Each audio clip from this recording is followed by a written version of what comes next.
Yesterday evening, in the beginning, the proponent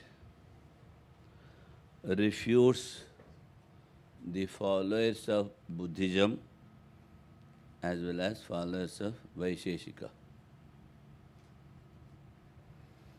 Birth of that which is non-existent cannot occur.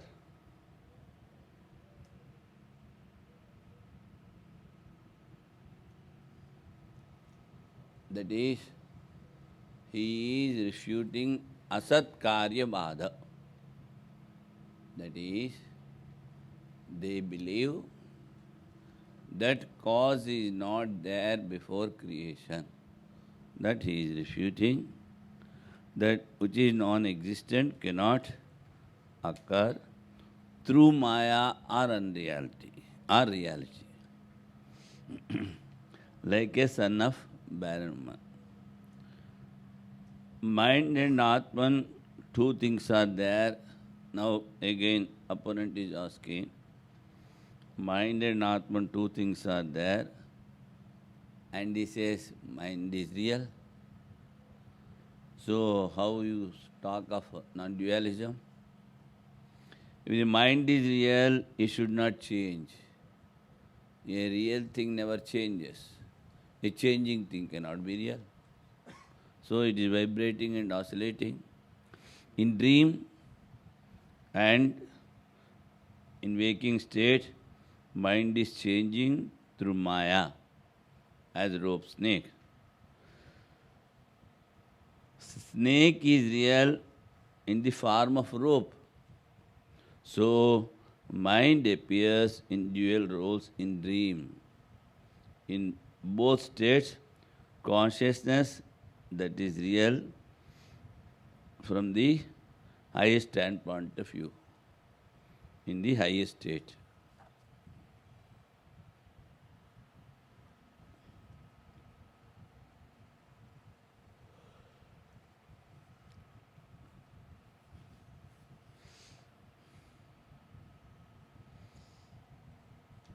Page 439, Karika number 31, a little introduction for the Karika. The duality is because of mind. For that he is giving proof. Manodrishyamiti. Karika goes, Manodrishyamidam dvaitam yat kinchit sacharacharam manuso hyamani bhave dvaitam nopalabhyate. Whatever there is moving and unmoving, which constitutes this duality, is perceived by the mind. For when mind does not exist as mind, duality is never perceived. Karika number 31.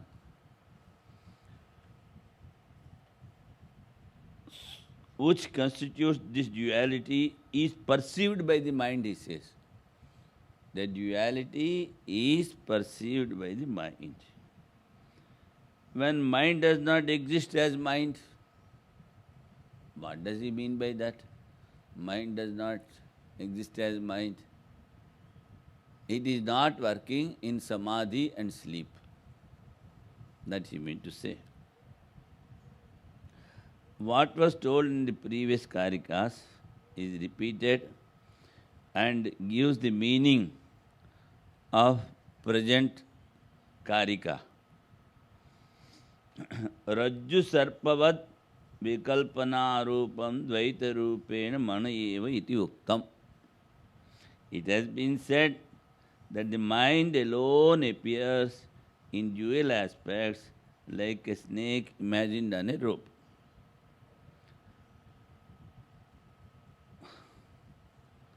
But what proof is there? Tatra kim pramanam? Iti anmay vyatireka lakshanam anumanam aha. Then he says, by agreement and difference, this we have already discussed Anvaya and Vyatireka.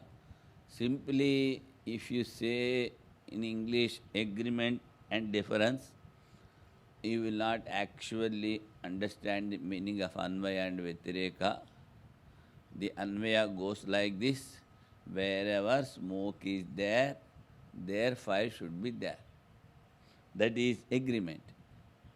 And wherever there is fire is not there, there smoke is not there. If fire is not there, that is difference. So, though he says agreement and difference, Anvaya and Vyatireka, he asked the proof. You are telling mind alone appears in dual aspects. What is the proof?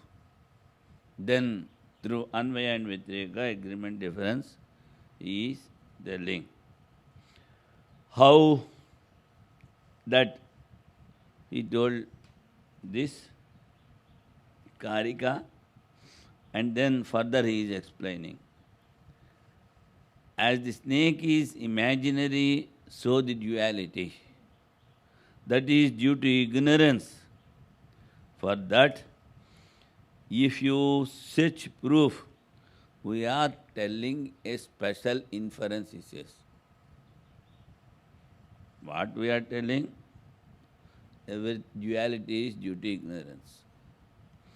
And if you want to prove, yes, we are having.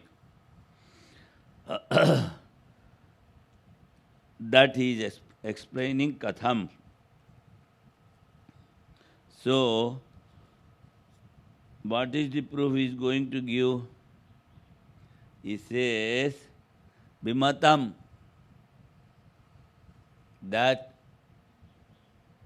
the opponent believes the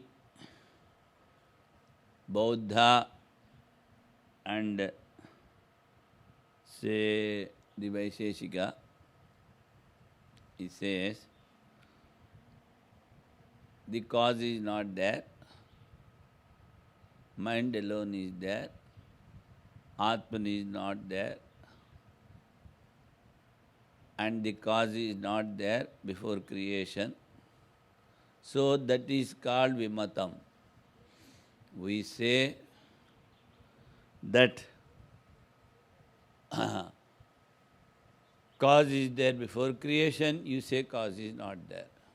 And then you say the duality of the mind is real. We say it is unreal. That is the point of controversy. So that he says with the word Vimatam, Viparitam Matam Yayoho. Vimatam, the meaning goes difference of opinion.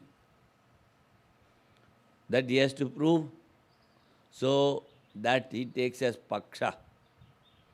Where you are inferring, that is called Paksha. I see smoke in the mountain. Mountain is the Paksha. Here, he says it is only the mental imagination that is not accepting the opponent. That becomes Vimata. Now, Manomatram, the duality is only of mind. Tad bhave nita bhavatvat. If mind is working, then you see the duality. This is the agreement. Whenever mind is there, you see the duality. When in sleep and samadhi, when mind is not there, you don't see duality. So, that is Vyatireka. This he says, this is the special inference. Tad bhave, tad bhavati, tad abhave, tad na bhavati. In Sanskrit they say, if it is there, we can see. If mind is there, you can see the duality. If mind is not working, if it is not there, you won't see duality. So that is the inference he has given. If clay is there, then pot is there.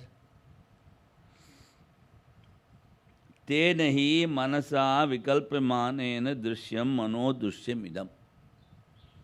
When the mind is vibrating, then only you see the objects.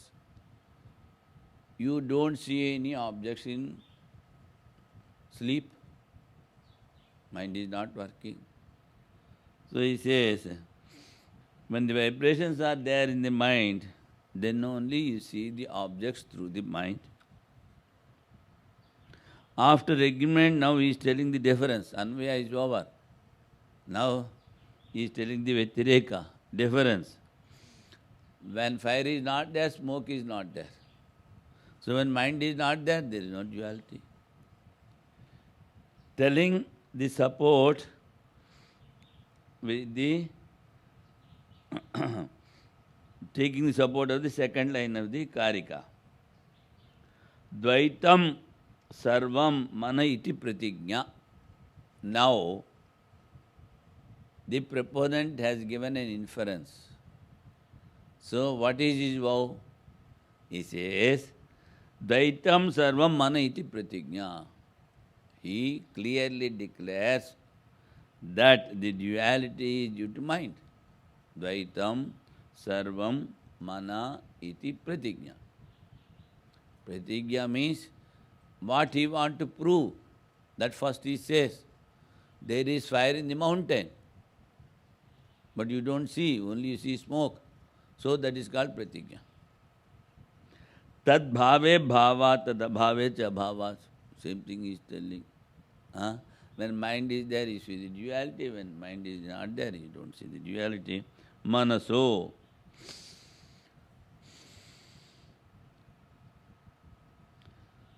Manaso hi hamani bhave. Actually, this manonmani, there is a particular epithet for mother. And amani bhava is also something like that. When you transcend the mind completely in samadhi. That's amani bhava. So he takes the illustration of samadhi as well as sleep. In both these places, you don't see the mind. Amani bhava. That means, na manahiti amanaha. Tasya bhava amani bhava. When mind is not there. In samadhi it dissolves. In sleep it is not working.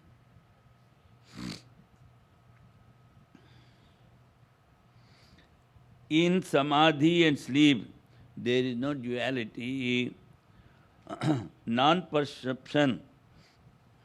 You cannot tell that mind is there in sleep and samadhi.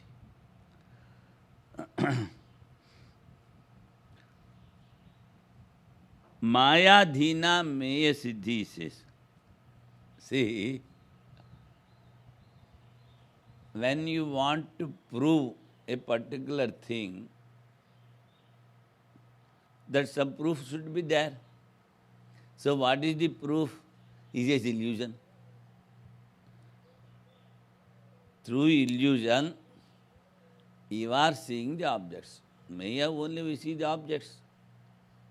So, maya dhina maya siddhi. When duality is there in the mind, when mind is vibrating, then only you can see the objects. So what is the proof here?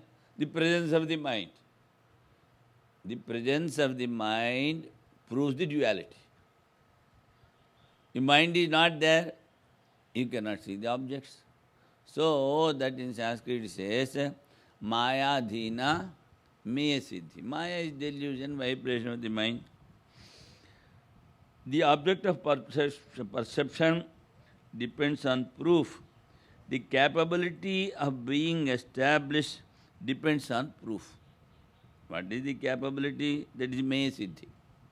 Capability of being estimated depends on proof.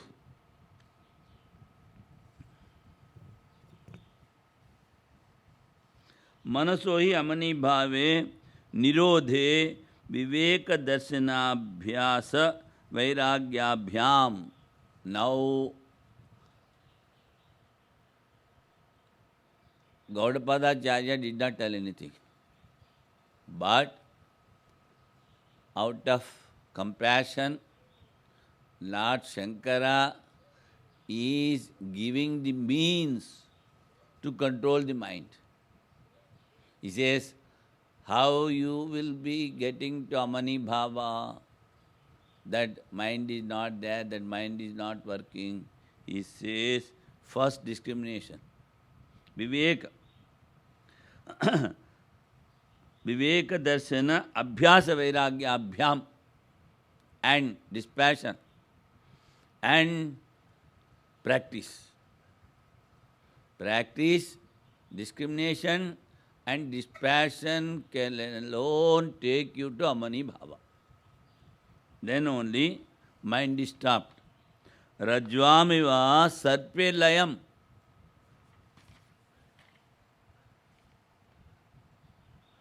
So, where the snake has gone? It has dissolved in the rope. So, where is the mind? It has dissolved in Atman. Gateva susupte dvaitam nopalabhyate. When mind dissolves, or when it is completely controlled by dispassion, discrimination and practice, abhyasa. These three things he is giving. Iti abhavat siddham dvaitasya asatvam. When mind is not there, duality is not there. That has been proved, he says. For this only we gave the illustration of sun, pond, lotus, etc. Yesterday I got the Hindi of that. He says, Bhanu Kamala Kula Poshana Hara Vinujala Jari Karai Suikshara. That is in Hindi. Bhanu is sun. Kamala is lotus. Kula Poshana Hara. He is for their progeny or to become many, he is helping. Bhanu Kamala Kula Poshanahara. Vinujala, when water is not there, Jari Karai Suikshara. The sun is just make them into ashes, he says. So, that is the illustration. And when mind is there, then you see the duality. When mind is not there, you won't see duality. And when mind vibrates, then only you see the duality. Mind vibrates due to desire and illusion. A small desire going on vibrating. Now we will read the English. The sole duality which is perceived by the mind, that is itself imagined on the self. See, where the mind, it is imagined. Mind itself. That is the proposition. For when the mind functions, duality is present. And when it does not function, duality vanishes. For when the mind is under restraint, when its functions merges into itself, like the imaginary egg merging in the rope, through the diligent application of discrimination and dispassion. Now for abhyasa, what Panoli says, diligent application.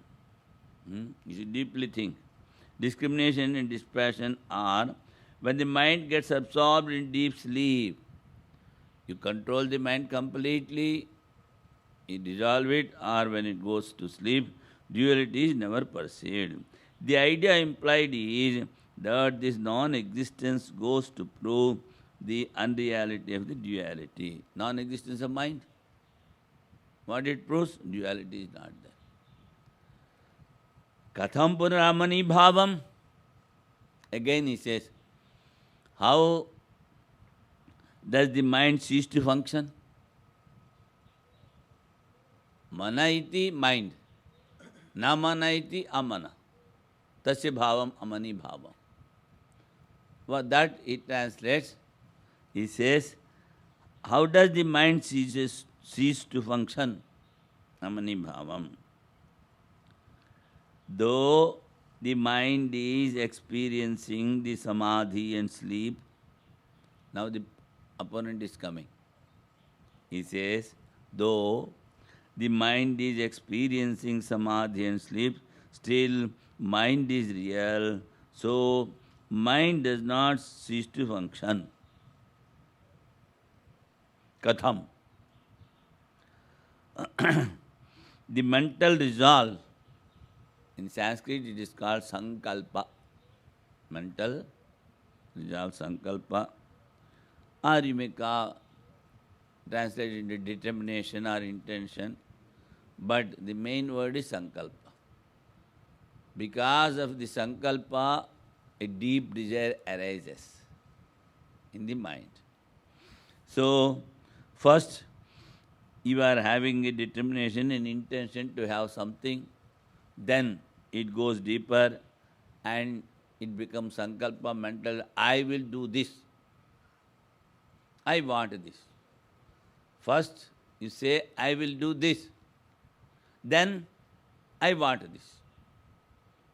If the resolve goes deep, then it becomes the desire.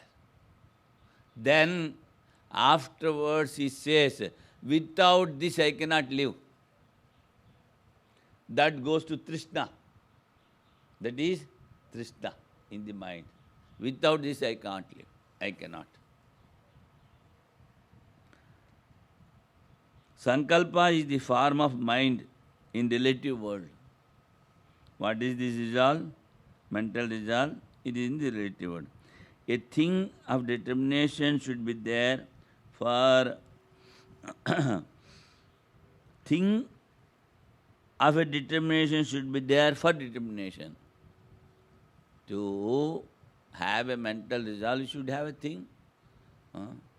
You want to determine about what? About a particular thing.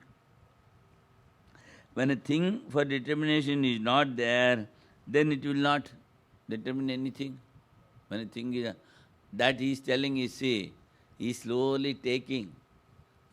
In sleep, mind is not there. In samadhi, mind is not there. So, that he wanted to tell. When a thing for determination is not there, when the mind is not working, then what it will determine? When one realizes that everything as self, as Atman, and nothing is there for to resolve anything. He says everything is Atman. Then the second thing is not there. Then where from he will get the sankalpa to have something? And the self which he is seeing everywhere, it is his own self. He is already in that, he is already possessing. Then how can you say he will be having a resolve? He will be having a desire? When there is resolve, sankalpa, mind will not be there. When this particular resolve is there, what? That everything is self. Then mind will not be there. Even then if you say it is there, that it is nothing but self. Even after experiencing the Atman, that he says, the opponent, mind is there, then it is not different from Atman. Because it has resolved, it has dissolved in the Atman. Uchyate. Now we are going to Karika. Atma satyanurodhena na sankalpayate yada. That is, if he comes to the determination that only Atman is there, nothing else is there. Amanastam tadayati. Then he gets the then his mind ceases to function. Amanastra bhavati. Grahya bhave tad agraham. When only one Atman is there, then nothing to get, nothing to grahya, to get a thing through the sense organs. Nothing is there through mind to get. So, when the mind ceases to imagine, consequent on the realization of the truth, which is the self, then it attains the state of not being the mind. When oneness is there, then there is no mind. Mind has dissolved. Then our friend asks, how the creation has started? If you say only one Atman is there, and mind is not there, how the creation is started? That scripture says it takes the help of illusion and starts creation. When illusion is there, then only you see the duality. When ignorance is there, then only you see the duality. When oneness is there, what is there to know? How can you ask a question when oneness is there? No question raises. So, the Atman, taking the support of the ignorance or illusion or Maya, starts creation. That to just give the fruits of the individuals, actions, the fruits of the actions, to give to the individuals, it starts creation, but still they say the creation is imaginary because of illusion. See, oneness is there, then there is no creation. When oneness is there, there is no duality. When you are experiencing oneness, no question, no answer. Whom to ask? Who will answer you? You are in your own self. You are enjoying the bliss. So whenever duality is there, creation is there, in the very sense, then if only one consciousness is there, then where from the desire has come to create?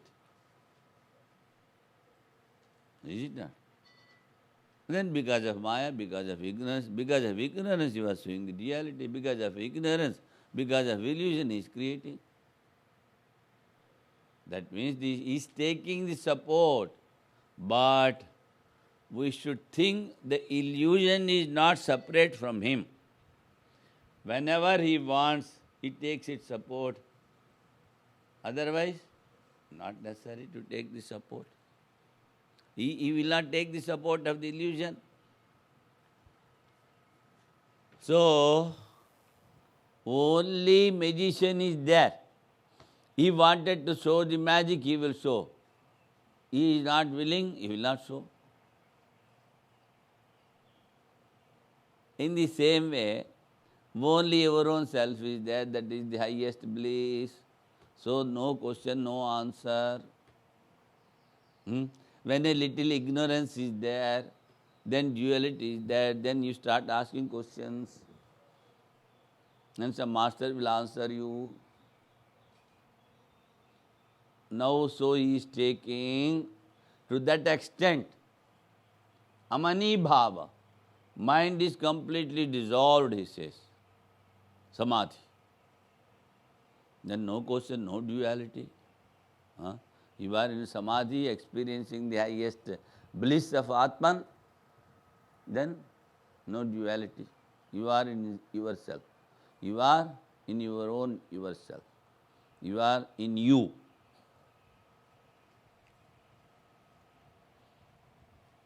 When there is resolve, when there is no resolve, there is no mind.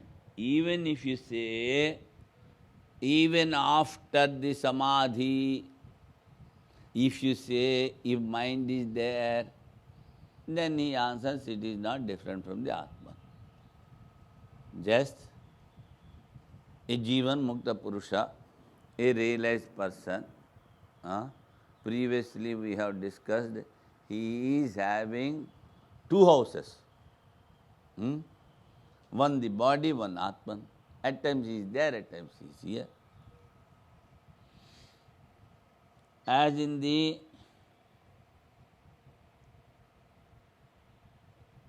parts, etc., only clay is there. Pot is not different from the clay. So, in all unreal objects, Atman alone is there. Even if you say, after Samadhi, mind is there, now we say, the pot is not different from the clay. So, whatever is there, it is not different from Atma. That means, mind is only stays as Atman. So, a long discussion is there in Brahma Sutras.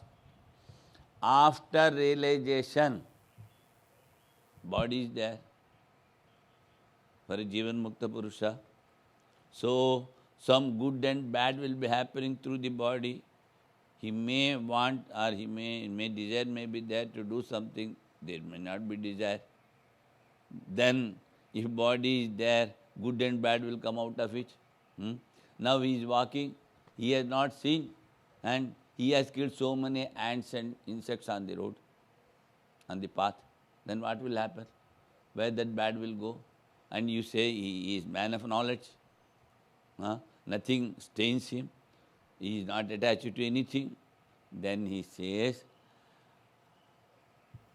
as he is moving, those who see bad in him, whatever bad happens to that body goes to them. Those who see good in him, the good goes to them. But he is detached completely. Only we see that something is going on in his body.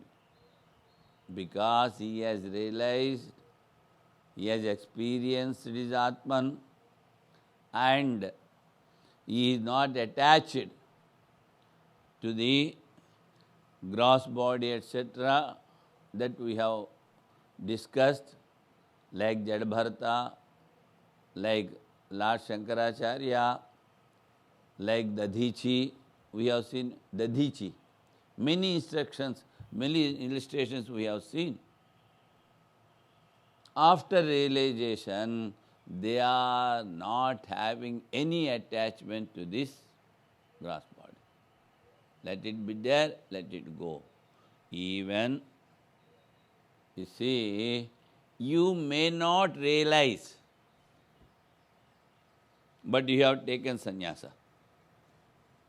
No desire of putreshna, lokeshna and vitteshna. No desire. Then, if you are having terrible pain through this gross body, he says you can give up. No sin for you. In scriptures. You have not realized, but you have taken sannyasa, and you are having some trouble through the gross body. Then even if you give up by jumping from a mountain, jumping into water, or simply not taking food and giving up fasting, you will not get any sin, because you have taken sannyasa. See. These all things are there. Then what I mean to say, after such a long discussion, we say, or the Lord Shankaracharya is telling, when after realization, if you say the mind is there, we say it is not different from the Atma. Bas. This is the conclusion.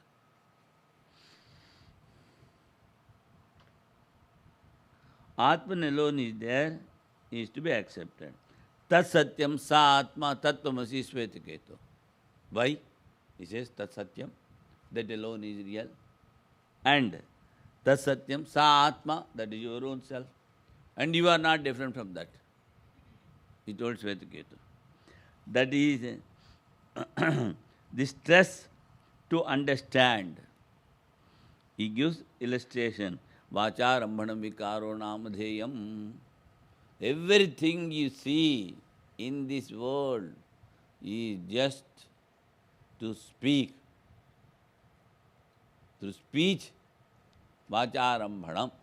You start speaking, you are in the world. World.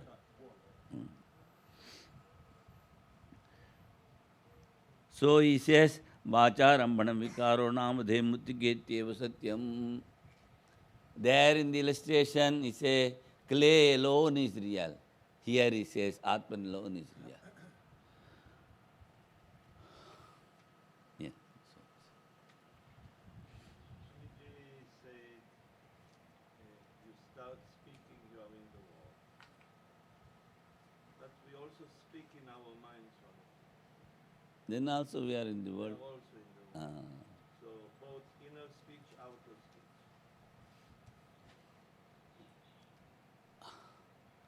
Madhyama, Vaikari, what is the other things? Nada. Until and unless you reach the Nada, you are in the world. Nada is one with the Brahman. అదేమిటది నాలుగు మధ్యమ వైఖరి పశ్యంతి పరా పశ్యంతి మధ్యమ వైఖరి. So the నాదా in Tantra is called here para. Pashyanti, you are seeing through the mind. Vaikhari, you are speaking loudly. And if you talk in yourself, that is called Madhyama. In Madhyama also mind is there. So we have to go to para. When para, then there is no mind.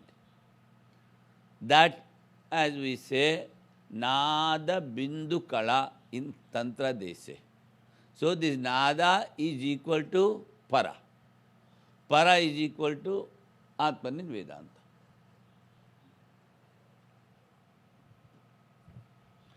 Atmaiva Satyam. Atma Satyam Mrittikavat. In the illustration, we say clay alone is real. Pot is not real, he says. Pot is having a form and a name, and it is destroyed. Vacharambanam vikara namadhe mutiketyeva satyam iti srutehe. The self alone is the truth, like the clay, which alone is real and not the jar, as declared by the Shruti. 441. Modification depend on speech is only name and is unreal. See, modification dependent on speech is only name. Only the clay is real. The realization of the truth of the self through the instructions of the scriptures and teachers is called Atma Satyanubodha. Through the teachers, instructions of the teacher, instructions of the scriptures, when you realize, it is called Atma Satya Anubodha. Anu is afterwards. After understanding the scriptures, after having the instructions of the master, then bodha, you understand, you realize. That is, when consequent on this realization, which results from the mind's ceasing to imagine, there is left nothing to be imagined. What is this result of this realization? Mind ceasing to imagine. There is left nothing to be imagined, like the flames of the fire ceasing to be in the absence of fuel. When fuel is not there, the flames will be ceasing. Then at that time, it does not attain the state of not being the mind. He says, it does attain the state of not being the mind. Owing to the absence of objects, to be perceived, that is, dheya, the thing to be known, and through proof, you want to know, through dhyana, or I am the knower, I want to know something, my mind is there, I want to see something, perceive. Owing to the absence of objects to be perceived, nothing is there, when only one Atman is there, the mind becomes devoid of illusion of perception. This is the meaning. So he asked, Katham punaramani bhavaha. How does the mind cease to function? That the main instruction here is, hear the scriptures, hear the teachings of the master, and experience it. Then the mind becomes still. If we remove the mind or mindiness from the mind, mindiness, manastvam, but how to, from mind, then how we will realize the Atman? You say, mind is not there. Mind has been, you see, negated in the sleep or samadhi. Now again is pulling back. Without the mind, how will you realize?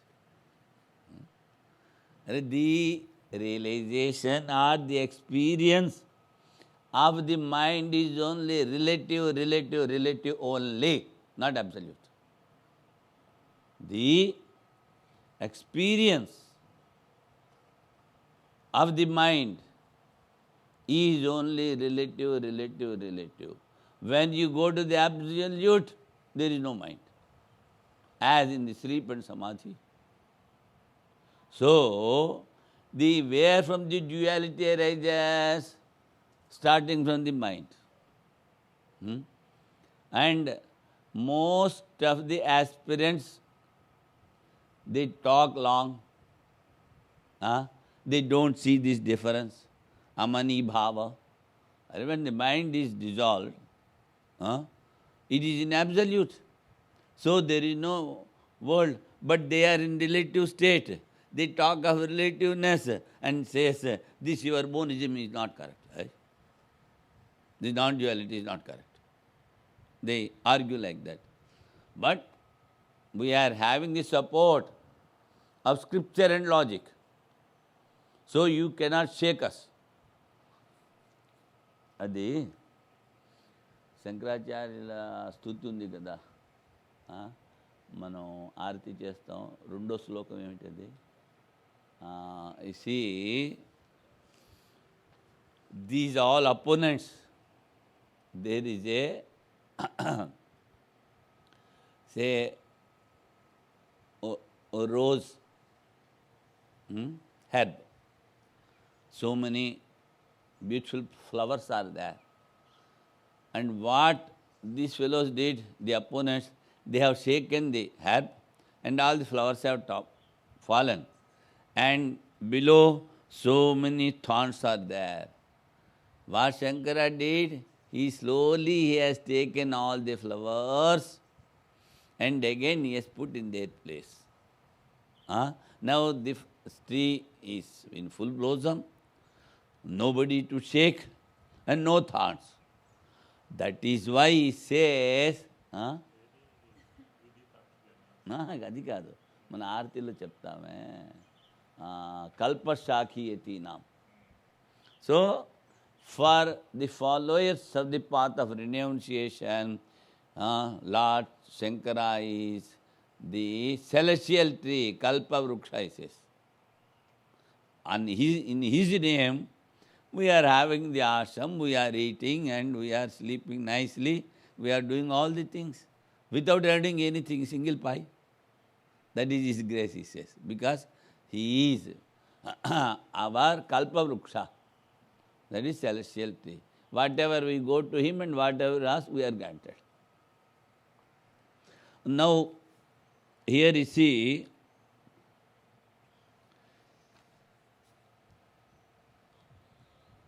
so far he has explained, duality is not there when mind is not there. Again, you see why he is asking. That is,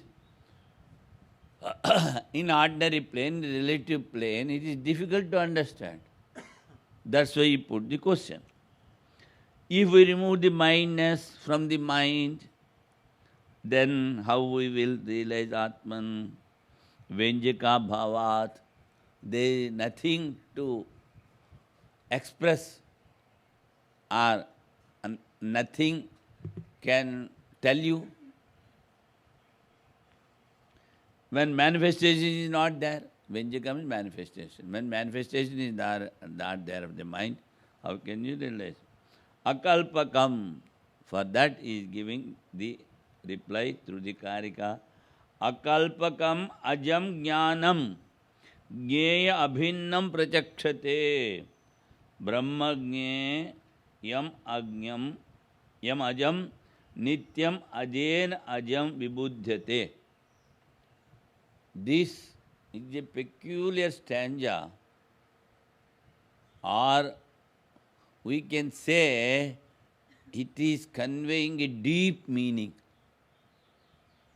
First he says, akalpakam is the Atman is beyond imagination, ajam, not having birth, jnanam, it is the form of experience, jnanam, bodha. And jnaya abhinnam, it is not different from a thing to be known. Prachakshate. Now, you are seeing a part. So, you are having the knowledge of the part. Afterwards, what happens? The impression of the part is there in the mind. That you see in the dream, that you remember.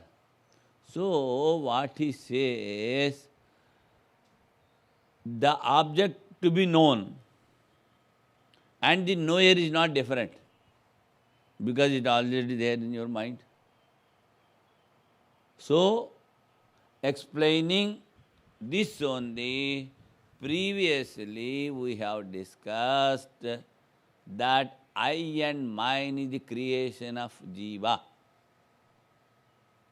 If this I and mine are not there, nothing is there in this world. First I starts, then mine starts. So, he says, this is the individual's creation.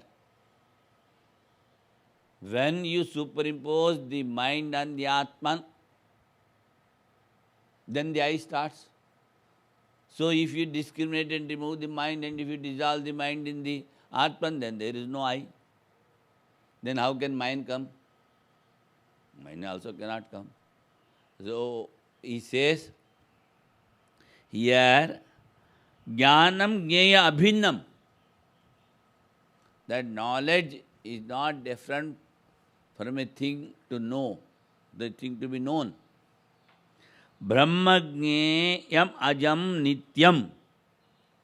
For the knower of the self-knowledge, the self is not having any birth, ajam.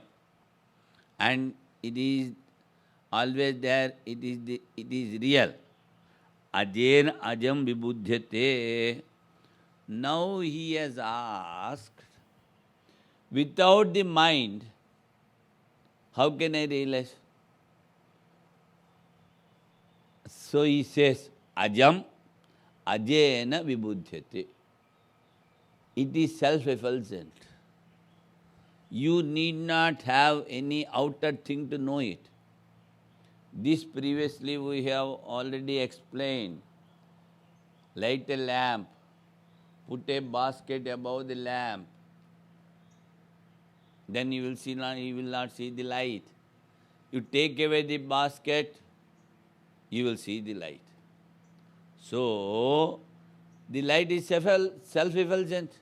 In the same way, through mind what you are doing, you are removing the ignorance, the cover. Ajnanena avrutam jnanam tena muhyanti jantavaha. How clearly he says. He is not telling Atman. He is telling jnanam, the knowledge. Now what he says, a thing to be known and the knower who is having knowledge are not different. So what he says there, jnanam, taking into granted that jnayam is not different from jnanam. Ajnanena avrutam, that is covered by ignorance. You remove the cover, uncover, then you are having full knowledge. And you are not different from the anything else. Then there is nothing different from you. So, he says in that particular state, mind is not necessary. To understand what we have to say, mind is not necessary because the self is self-effulgent. Then, how far the mind is essential? To remove the cover of ignorance, mala vikshepa avarana. To remove avarana, mind is necessary. And in the avarana there are so many things. What is the form of the self? How it exists? How it alone exists? How I am be one with that? All these things. All these samsaya, viparita bhavana, all these things comes under cover. So, through the studies of the scriptures, first you will be knowing only one thing is there, that is Atman, that is Brahman. And then you are contemplating on that. By deep contemplation, you are removing all the doubts and you are uncovering the ignorance. Then you are within yourself. So he says, as you ask, if mindness is not there in the mind, how to realize? The mind is not at all necessary, my dear boy. It is self-effulgent. That is going to tell. Ajena ajam vibhujyate, because it is self-effulgent. The knowers of Brahman say that the knowledge which is free from imagination, knowledge free from imagination and unborn. Why he says knowledge unborn? Not different from the Atman. He is not distinct from the knowable. That is Atman. The knowledge of this which Brahman is the sole object is unborn and everlasting. The unborn self is known by the knowledge that is unborn. It knows by itself. We are having the knowledge of it by itself. So he says, to know your own self, nothing is necessary, nobody need not tell you. You are not going and knocking the door of your neighbor early morning. I am existing or not, I am there or not. Your existence is already proved. You are having that knowledge. But the knowledge is just displaced. You are putting on the body, mind and other things. So remove that. You are having your own knowledge. That's what he says. For duality, mind is necessary. When manifestation of mind is not there, manifestation to tell something is not there, Atman cannot be explained. That is the when mind is not there, Atman cannot be explained. Manasa manasevanu drashtavyam.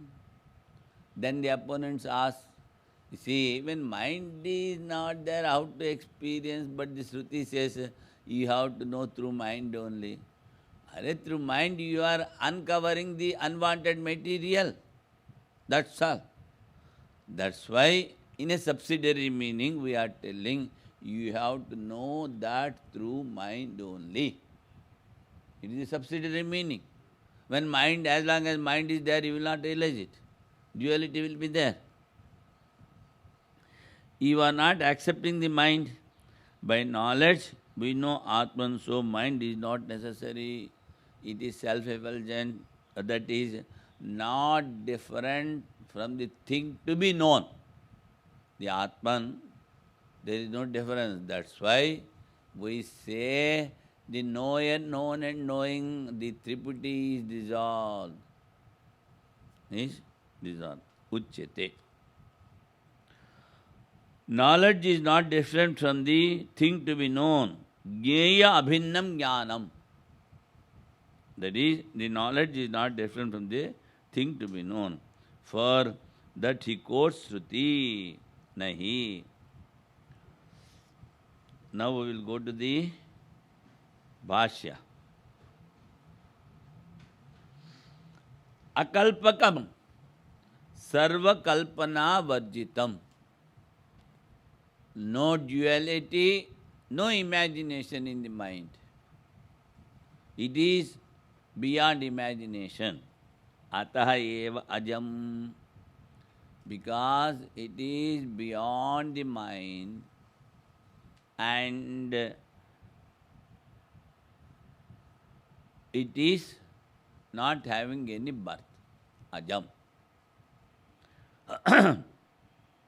Ajam jnanam jnipti matram. Now, you are telling the Atman is ajam, it is not having the birth. Then what about the knowledge of that birthless Atman?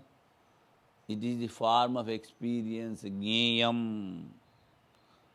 Jneyam means it is the form of jneyam atram. Jneyena paramarthasata brahmana abhinnam. So it is not different from a thing. It is not different from a thing to be known. Prachakshate kathayanti brahmavidaha. Who says so? Those who are realized. Nahi. Vijñatar vijñater viparilopo vidyate agni vusnavat. Now, he is translating. The knowers of Brahman say that the knowledge which is devoid of all imaginations and which, for the reason itself, is unborn, is not distinct from the noble Brahman. That is the supreme reality is evidenced by the Srutis such as the knowers of act of knowing is never lost. The knower is always there. That you cannot negate it. Like the heat of fire, you cannot differentiate the burning aspect of the fire from the fire. Now, we are in the relative plane. We have to understand which is in the absolute plane.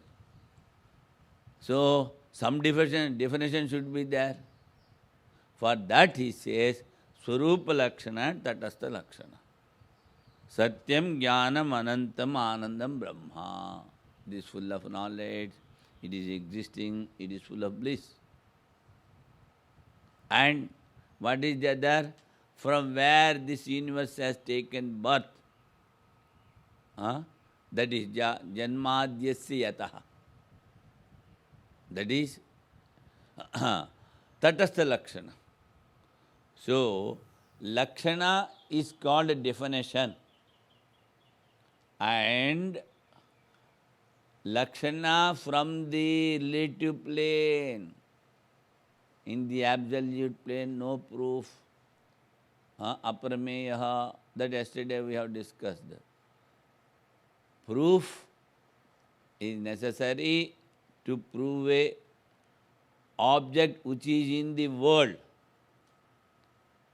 So, for the direct perception, an object should be there and an observer should be there. So, to know an object, what do you say, whether object is existing from the beginning or the knower is existing?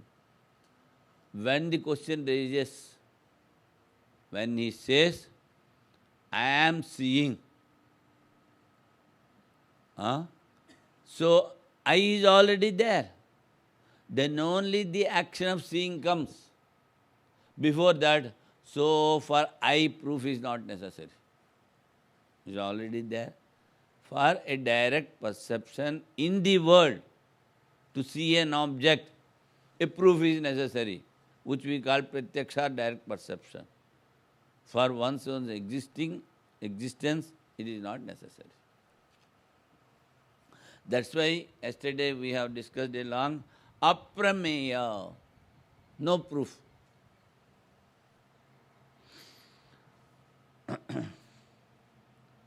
Brahman is knowledge, bliss. Brahman is truth, knowledge and infinite. All these things are told. Vijnanam anandam brahma, satyam jnanam anantam brahma, ityadi shrutibhyaha. Only difficulty comes,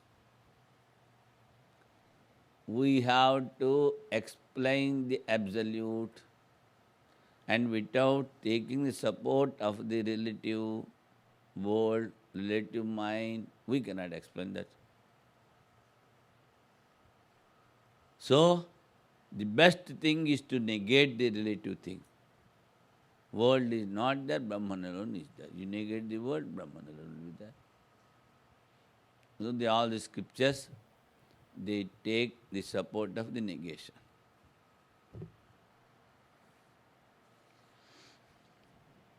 Unborn, aja, for that a footnote is there. Knowledge is qualified as unborn, you see. Now he says, the knowledge, for that he has given the adjective unborn. Every soul is potentially divine and is bodha by nature. Bodha is Gnipti, that is, it is full of knowledge and it is experiencing that. That is called bodha. By nature, that is, what is this bodha? Consciousness.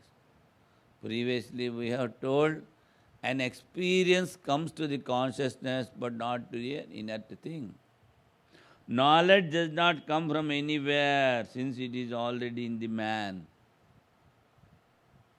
And hence it is unborn, unproduced. The opponent asks, without the mind, how can I have the knowledge? So what Swami Vivekananda says, each soul is potentially divine. You have to manifest the power from within. He says soul. He has not talked of the mind. Each soul is potentially divine. What you have to do? You have to manifest the power from within. See. Within from what? From the self, from the soul, from the Atman. That he says aja. That is knowledge. It is the knowledge itself. So, this Satyam Jnanam Anandam Brahma, Swamiji translates as existence, knowledge, bliss, absolute. It is absolute existence, it is absolute knowledge, and it is absolute bliss. So, when you wanted to tell in the relative world with the words, which is absolute, these difficulties will come. But Somehow the scriptures manage to take you to the point, but it cannot explain. This is Atman. So simply says neti neti. Now you do yourself. You read the scriptures, take the instructions of the master, and experience by your own self.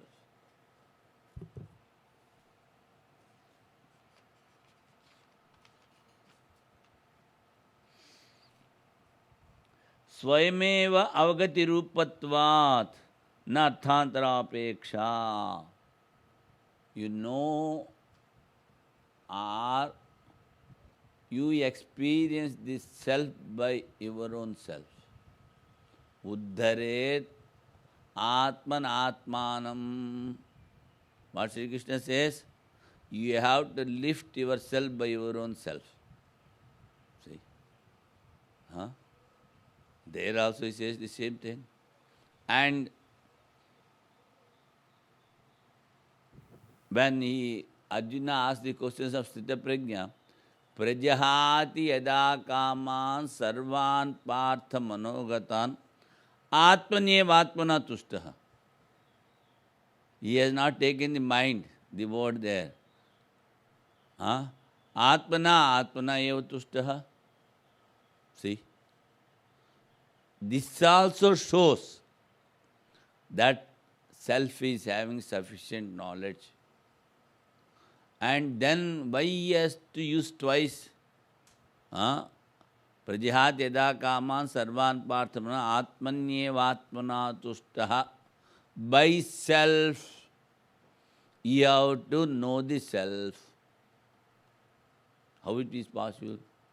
That is, in the beginning, you are having the self with superimposition. You are having the self, but combined with the mind. Atmanyev atmana tushta. So purify that. By that, you will be knowing the real self. So that's why we have to connect to the first sentence. Whatever is there, all the trash in the mind remove. Prajihateda kaman sarvan partha manogatan. Though he says whatever is there in the mind, as a good aspirant, we should think that it is only trash. Trash. We have to think that it's only trash. What is trash? Whatever is there in the mind, all the impressions of the past, present, future. See, when you think it is not good, it's giving stinking smell, then throw. So, to get the dispassion, you should think like this. The attachment to the world, attachment to the body, the ego, the lust and the anger. Otherwise, how will you go? How will you remove? If you think they are all very good, I want to pat them like a dog, you will not be able to remove.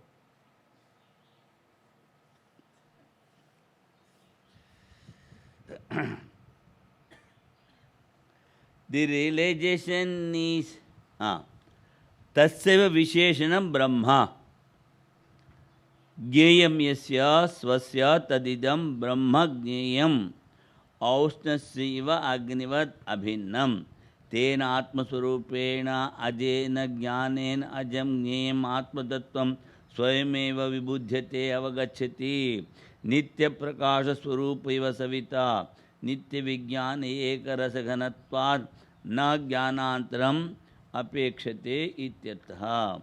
Of that very knowledge, there is the attribute Brahma Jneyam, meaning that very knowledge of which Brahman is the sole object is not distinct from Brahman. The knowledge of Brahman is not distinct from the Brahman.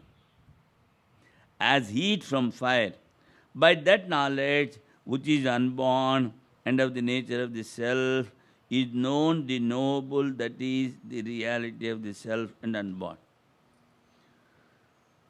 known the knowable. Jnayam, jnanam. They are not different. That is to say, it knows by itself. It knows by itself. The idea implied is that like the sun, which is by nature, is ever shining, the self being ever dense with consciousness is not in need of any other knowledge for unfolding itself.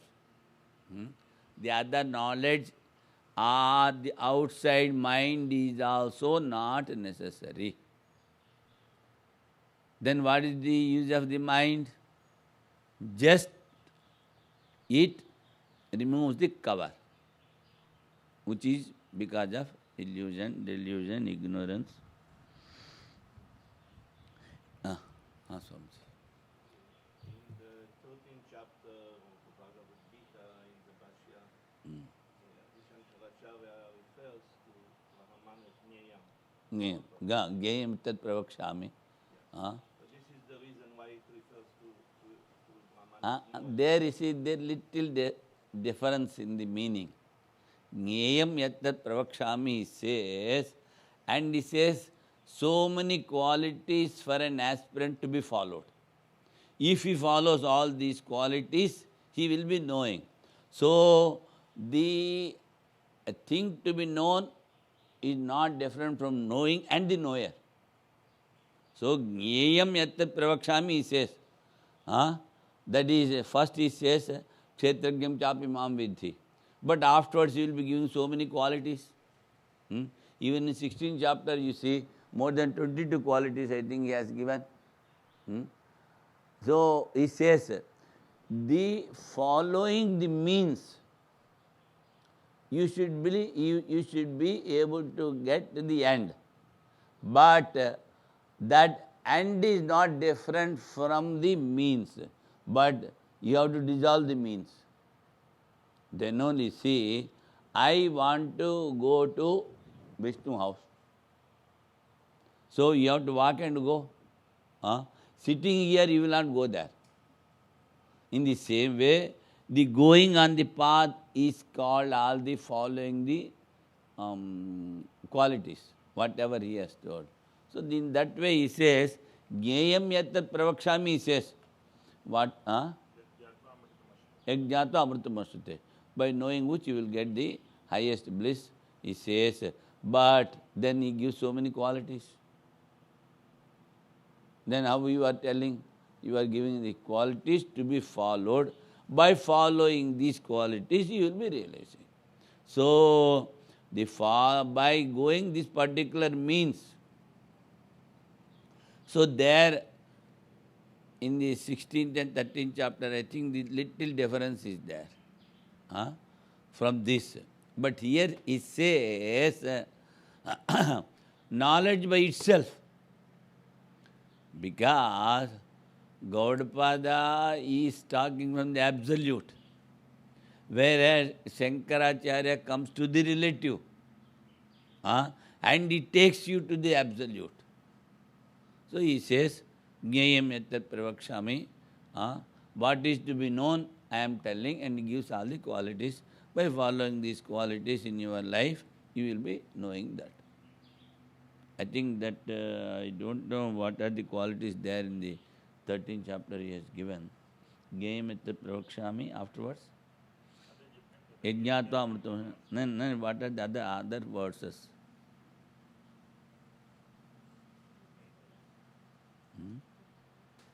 Just one or two words you can tell.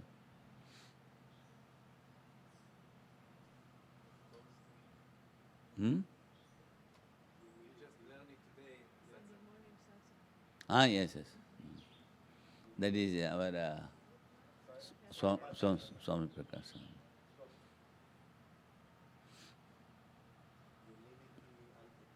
Humility, the first one is humility. Humility, yes. That is 13th chapter. Jnayam tat pravaksham. Then all right. Because I was having a little confusion of the 16th and 13th chapter. There also he says so many qualities, here also humility. There he starts with abhayam. Abhayam sattva samsuddhi, jnana yoga vyavasthiti, like that. So jnayam tat pravakshami. The realization is not like like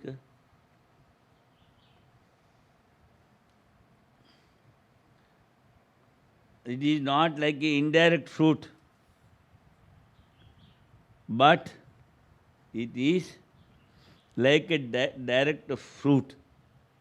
He says, realization is not like heaven. What is the heaven? Heaven, if you do something and you go there. But nobody went there and telephoned to you, why I am in heaven, you also come.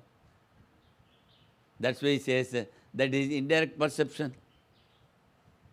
Whenever we talk of heaven, they say about the indirect fruits. That is a paroksha. It is paroksha. But whereas here, by direct fruits, like eating, if you eat food, you are satisfied. That is the direct fruit. Like that, the knowledge of Brahman here is direct fruit. That is your satisfaction. And get satisfaction.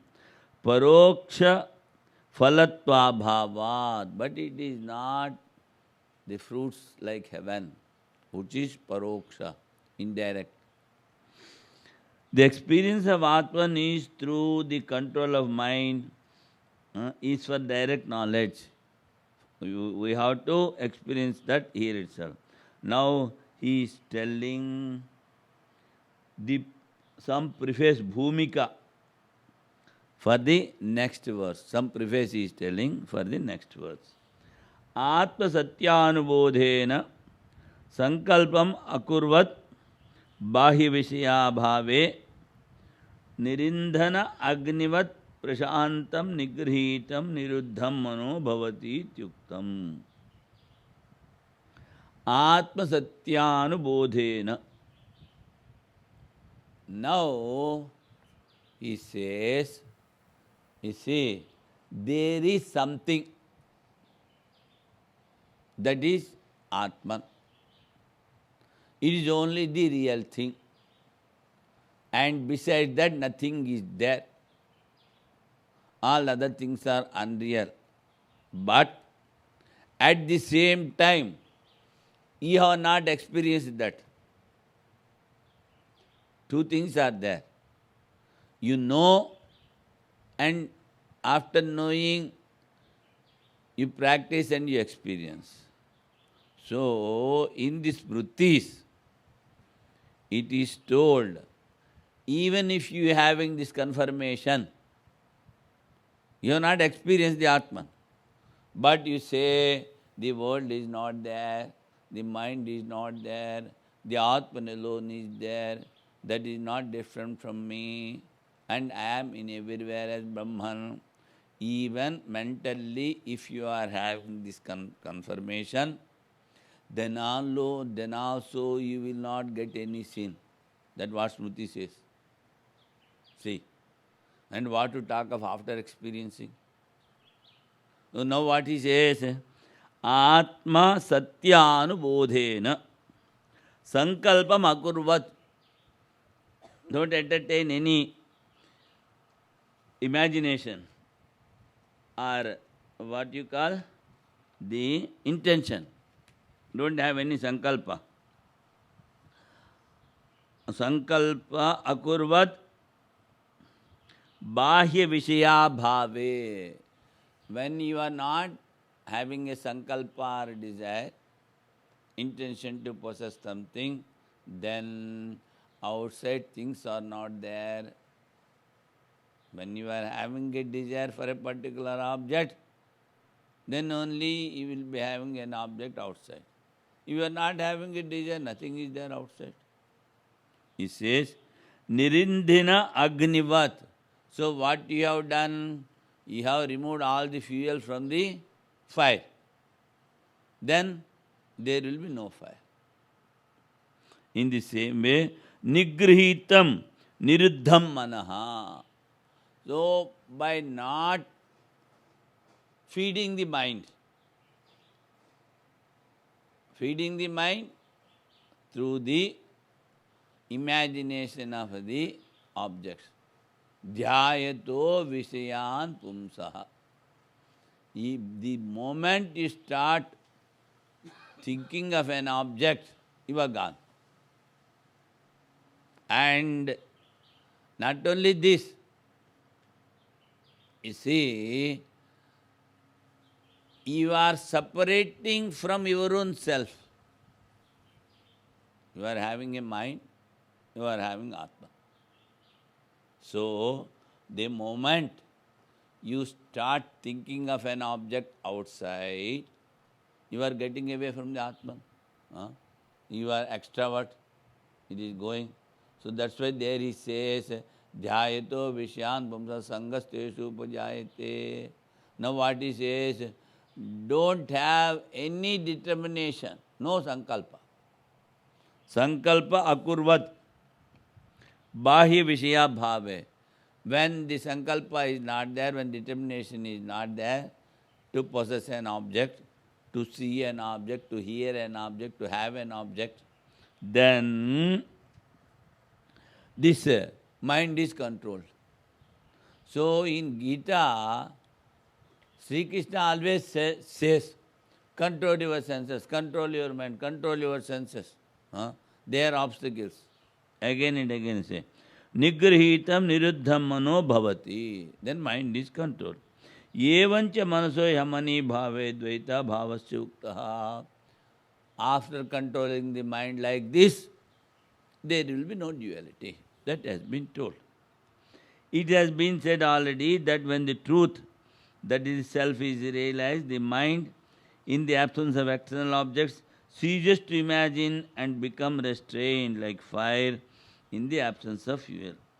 It has been said already that when the truth, that is the self, is realized, Atma Satyanubodhena, that is only the Atman alone is there.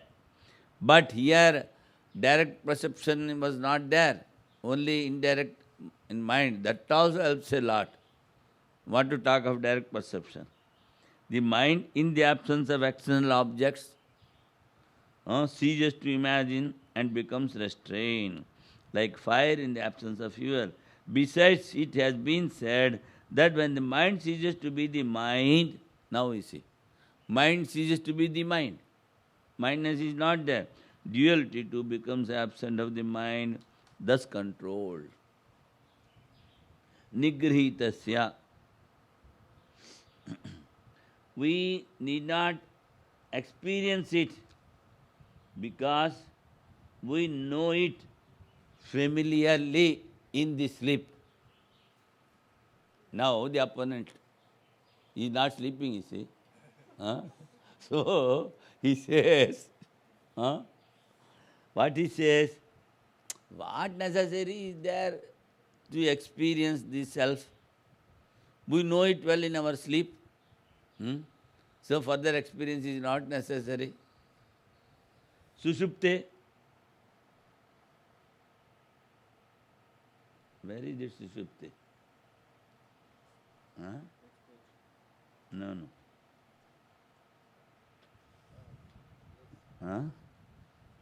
Rundu.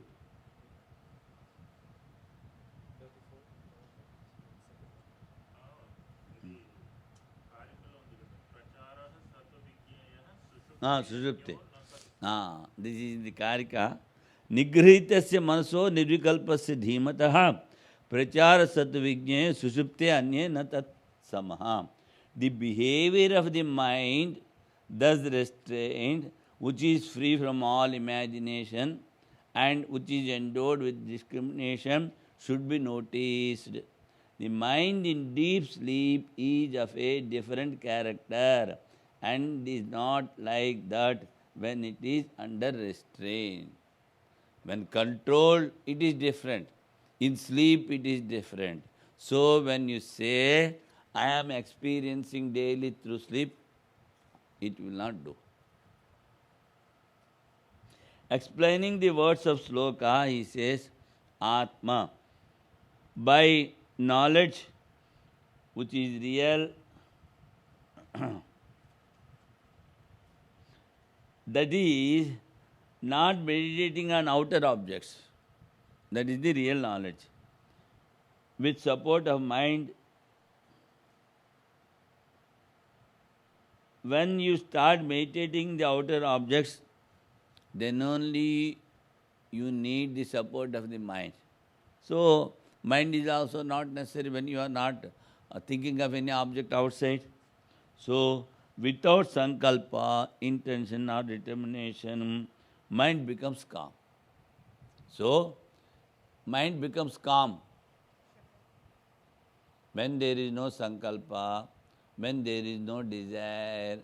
As you have taken out the fuel from the fire, it becomes calm.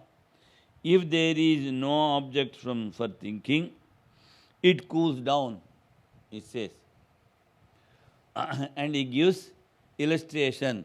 Nirindhana. वो कहाँ है? हाँ. Nirindhanagnivat prashantam nigrahitam niruddham mano. Just like you take out the fuel, the fire becomes cool. So, when you don't feed the mind, it becomes calm. So,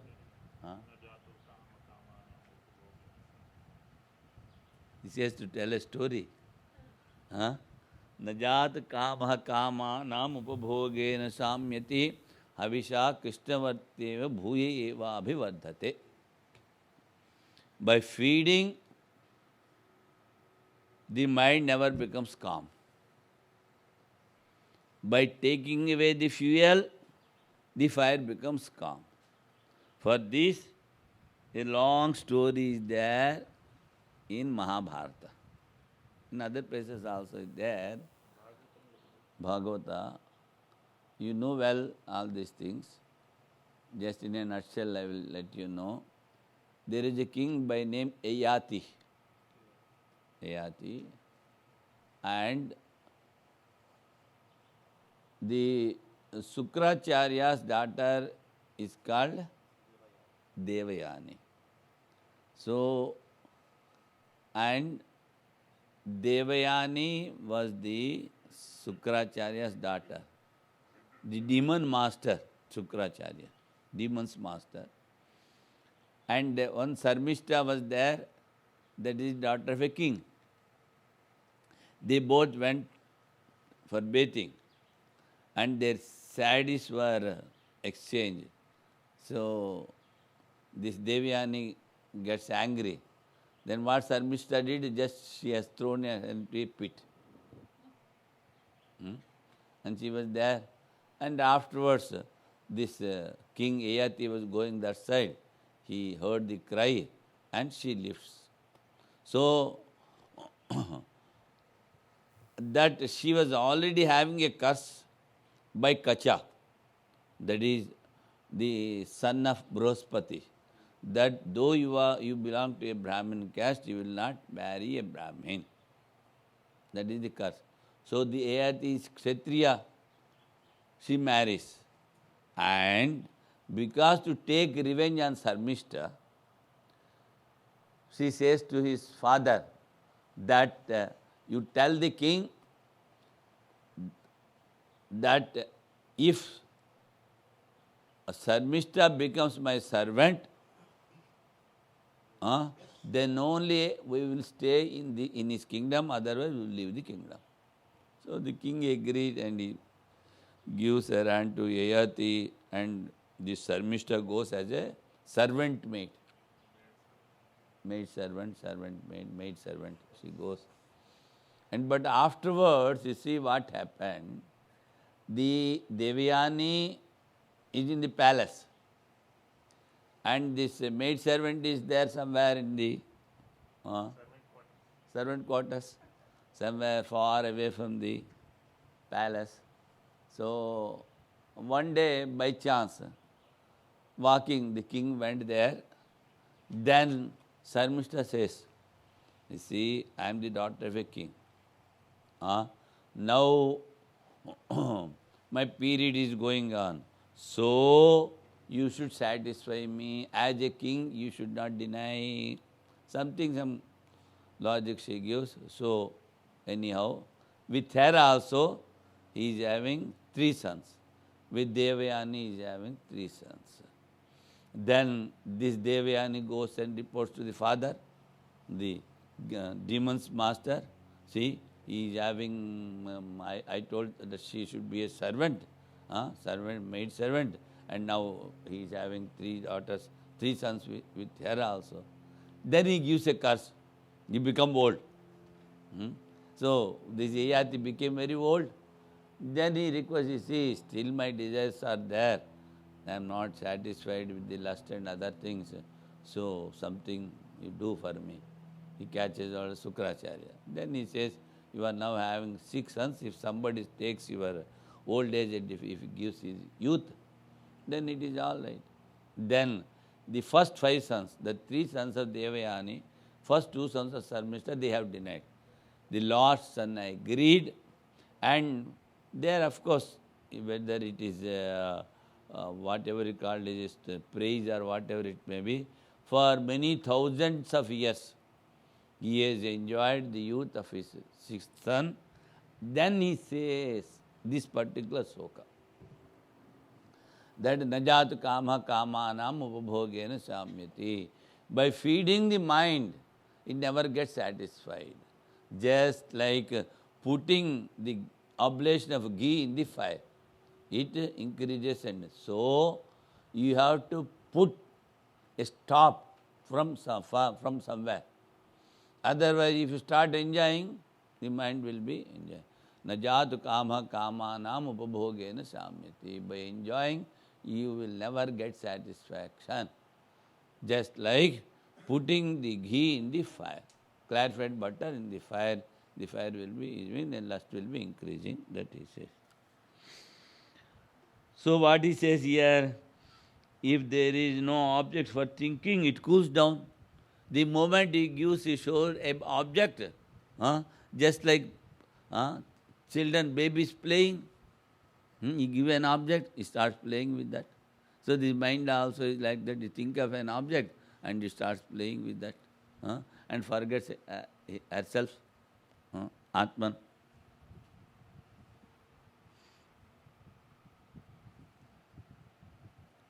Gives illustration, Nirindhana.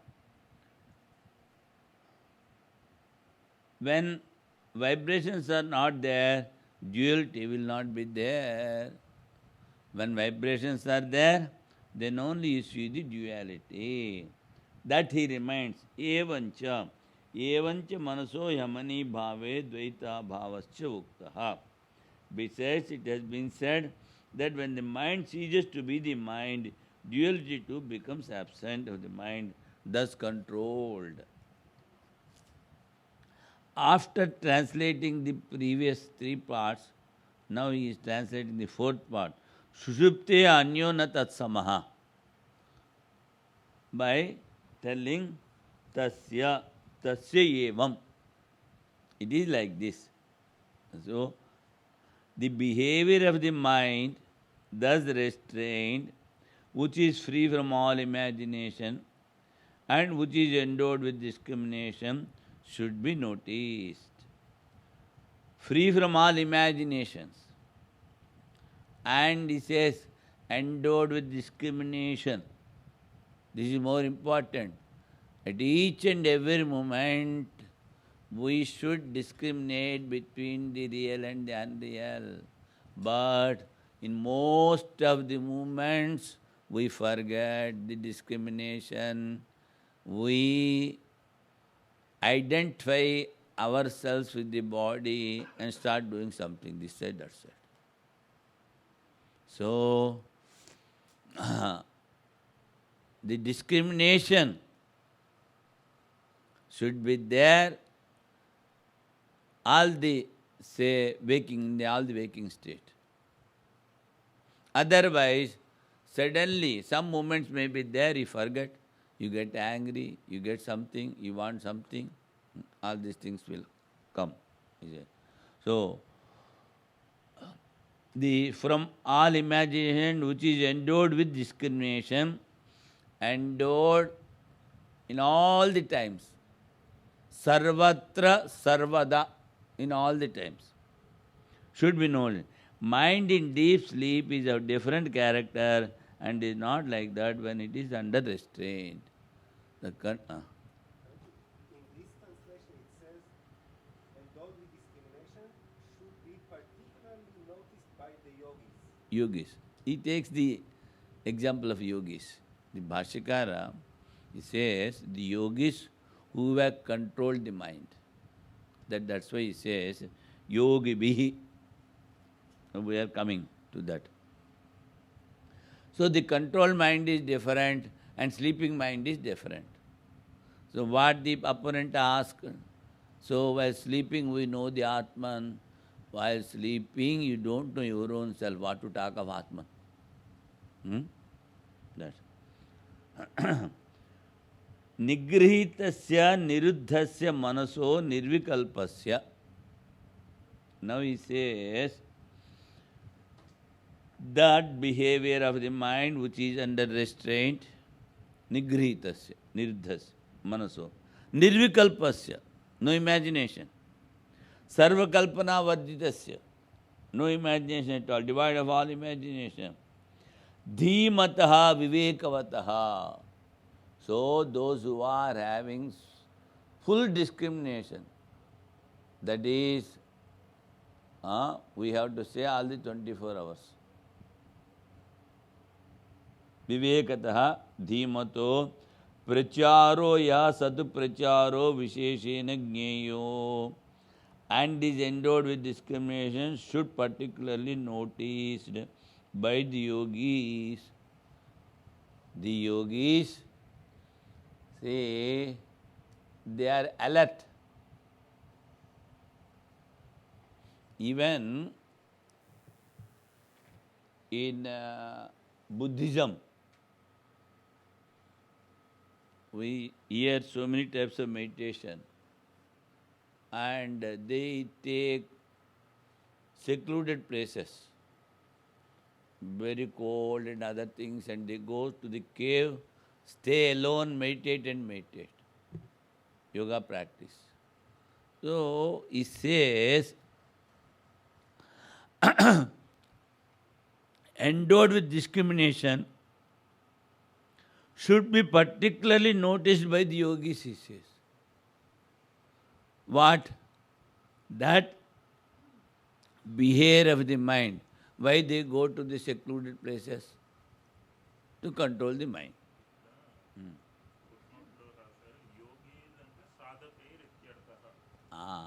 Sadhaka. Yogis, he says, it is only the aspirants. Yogi be aspirants. This is told by 6 points, not by me. That is true.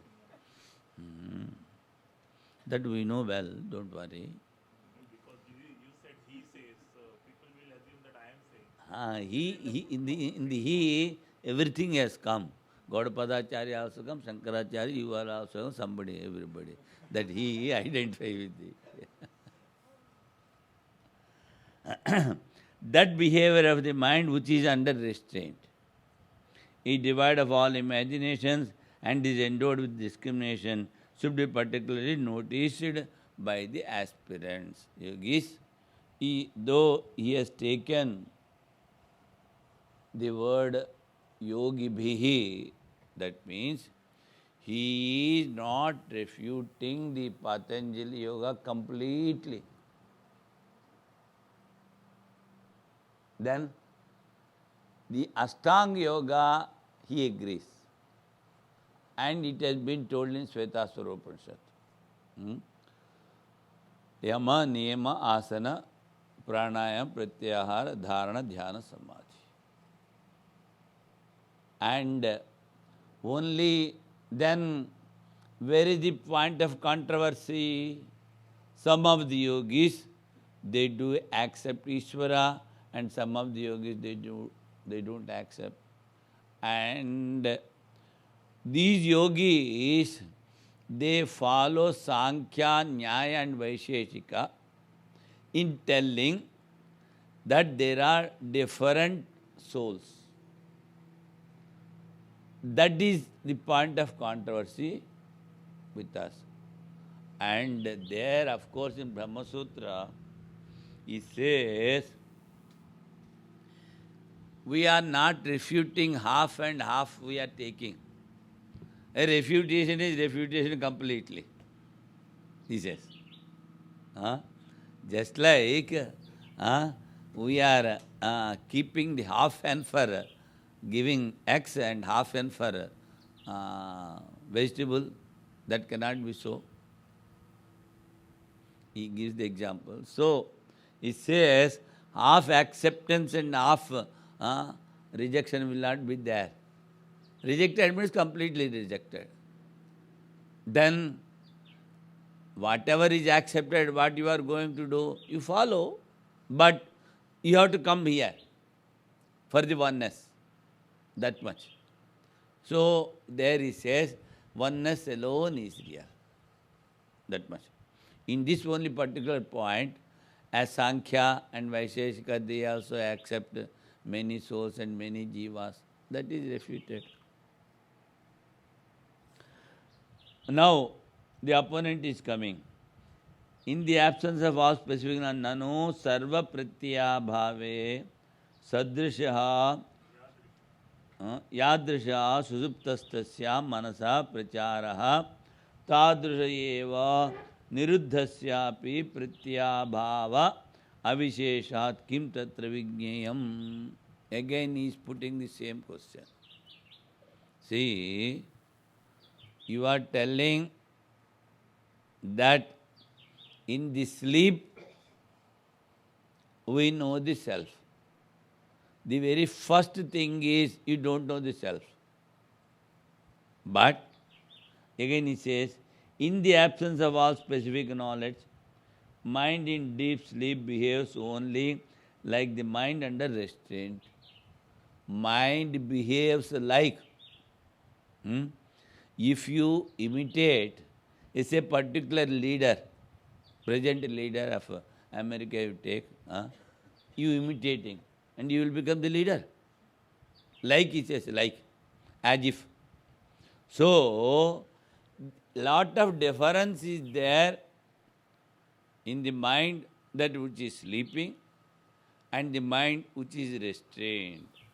The mind restrained, he is having the same bliss of the sleep, but the experience or the experience of the bliss in the sleep is momentary for some time only. But the experience of bliss will continue days together, months together. Recently somebody told that a particular Buddhist was there in Samadhi for 12 years. Something. So, there while praying to the Ishvara, that he will be having eternal sleep, Prakriti Laya. So that is also covered with ignorance. Prakriti Laya, now you said that the experience of sleep is momentary. But those who meditate on the cause, Ishvara, they are having Prakriti Laya. For ages together they can sleep, then, but not experiencing the self. What is the use? Sleeping and sleeping, no experience. So here we say, we in the waking state, he is experiencing. In some other places, he says, you see, that as the worldly person is having so much attachment for the worldly objects, and he thinks he is getting so much of joy. In the same way, who have experienced the self, they will be having the so much of attachment as the worldly man is having the attachment towards the objects, and he will be getting more bliss. Otherwise, as we have studied in the before last year, the third time, Indra would have not come back. What Prajapati told, the seer or the experiencer of the sleep is Atman. Then he understood that his sleep experience is Atman. Then he went back. Afterwards he meditates, reflects and thinks this is not eternal. And a sleeping man, after getting up of sleep, he will not be getting whatever he wants. All the desires are not fulfilled. But what is the proclamation of the Prajapati? He says, after realizing this, whatever you want, you will be getting. For that only Indra went. So, if you say, in sleep you are getting everything, you won't get anything. And you lose the time. That's all. So, the sleeping state is entirely different from the state of Samadhi. After getting Samadhi, after experiencing the Atman, as Prajapati says, all your desires are fulfilled.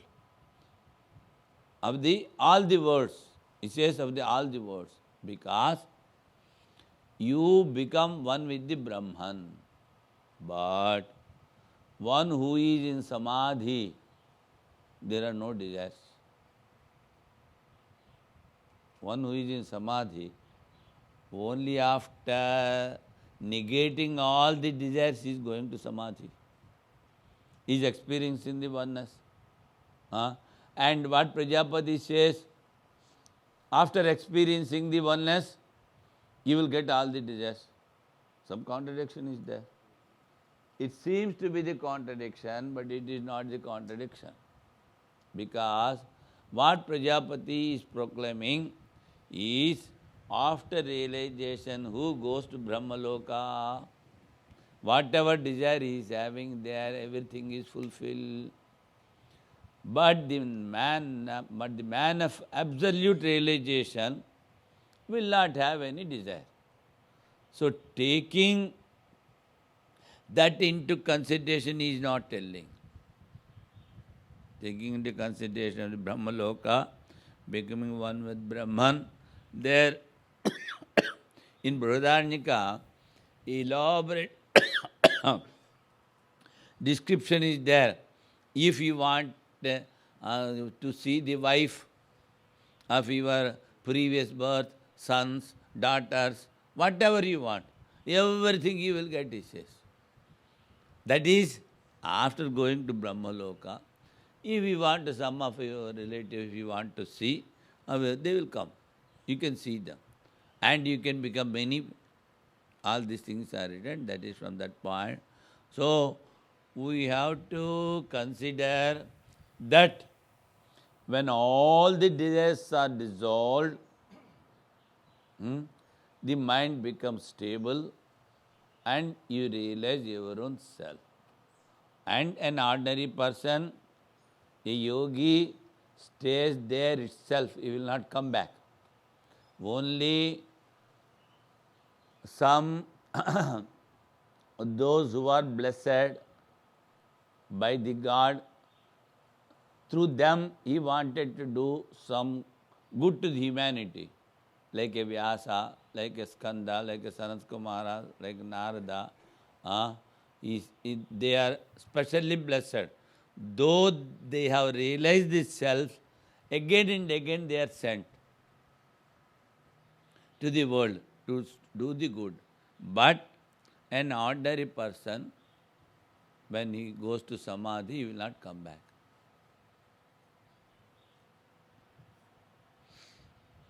It is very difficult because so much of joy is there. That's why this says, one who goes to Saptama Bhumika. Bhumikas are there. So he has crossed the 6th and went to 7th plane. After going to 7th plane, he will never come back. From up to the sixth plane, you can bring him back. And if he is not disturbed in the sixth plane, he goes to the seventh plane and back. He will be in the samadhi. Within 21 days, he will be leaving the body. So for an ordinary person, for an ordinary aspirant, for an ordinary yogi, whenever he experiences, he will not come back. In the absence of all specific knowledge, the mind in deep sleep behaves only like the mind under restraint. That is the question put by the opponent. In the absence of all specific knowledge, the mind in deep sleep behaves only like the mind under restraint. What is there to be noticed particularly? What is there to be experienced? The absence of specific knowledge being the same. Specific knowledge is the same, but the experience is not same. That is momentary, and this is permanent. Nano sarva pratyaya bhave yadrisha susuptastasya manasa pracharaha tadrishi eva niruddhasyapi pratyaya bhava vishesha kim tatra vijnayam. What is to be known? He is taking only the absence of specific knowledge in both samadhi and sleep. But the experience varies. The bliss is a sample of that absolute bliss, and it is momentary. If it is absolute and if it is real, you should not come back from sleep. Why you are coming back? What is the reason behind to come back from the sleep? If you ask the opponent, see, you are telling, there is no specific knowledge. All right, we do agree. To wipe off your tears. What for? To wipe off your tears. We do accept. That is the specific word. So, when you accept, if it is real, if it is full knowledge, if it is full bliss, like the bliss of Atman, again why you are coming back from the sleep? What is the reason behind? The desires which are latent in the mind goads you to get up. See, they put alarm. Oh, so much of work is there, I have to get up early. That means you are not in Atman, you are in the mind. It is very clear. So you are attached to the mind. You wanted to do some work. So what the opponent is asking is not correct. Though specific knowledge is there, so many latent desires are there in a sleeping person. These things are completely eradicated, negated in a man of realization. So much of difference is there. But అదేంటి బ్రహ్మసూత్రంలో వస్తుంది, వ్యాస has become, some particular rishi has become Vyasa, Skanda has become, the Sanat Kumara has blessed Shiva and has become the Skanda. That is particular word is there, that they are specially blessed. No, that particular word is there. A particular rishi has become Vyasa, and Sanat Kumara has become this Skanda. He has blessed Shiva and he has become this Skanda. So that is, that word now I am forgetting. For them the special word is there. So they are having some special power, and God selects them. And again and again he sends to the world. Adhikarik Purusha, some little difference is there. Adhikarik Purusha also we can say, and Sri Ramakrishna says they are Ishwar Kotis. But in Brahma Sutras, they use some specific word, I forgot whatever it may be. So they are called, they are having a a special power. Though they are realized, they come to the world just like Vyasa and Skanda and other persons, Narada, Sukadeva, to give, to do some good to the world. That is, maybe Adhikarik Purusha. So now, we have to see. The question has come here. What is there to be noticed, particularly the absence of specific knowledge being the same? Answer will be in the evening.